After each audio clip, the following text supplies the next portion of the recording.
अस्सलाम वालेकुम नाज़रीन, मैं हूं सलवा हसनैन और आप देख रहे हैं पंजाब की आवाज़ न्यूज़। आइए नजर डालते हैं आज की अहम खबरों पर। सूबाई वज़ीर कानून की ज़ेर सदारत इंसदाद दहशतगर्दी और heart and the state committee का महकमा दाखिला में अहम इजलास।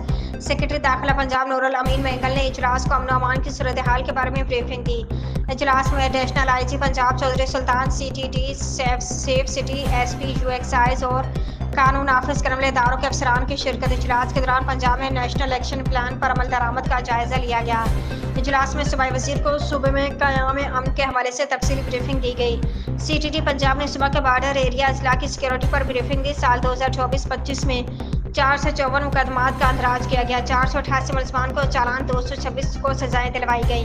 पंजाब भर में 15,776 कॉम्बिंग ऑपरेशन किए गए। दहशतगर्दों की माली मुआवनत करने पर 3 मुकदमात मुलजमान को सजाएं दिलवाई गई। इजलास को चीनी बाशिंदों की सिक्योरिटी के हवाले से भी ब्रीफिंग दी गई। सर्विलेंस के लिए सेफ सिटी 15 अजला में कैमरों की तंजीम मुकम्मल कर चुकी है। फेज 2 में 19 अजला में कैमरों की तंजीम रवां साल दिसंबर तक मुकम्मल होगी।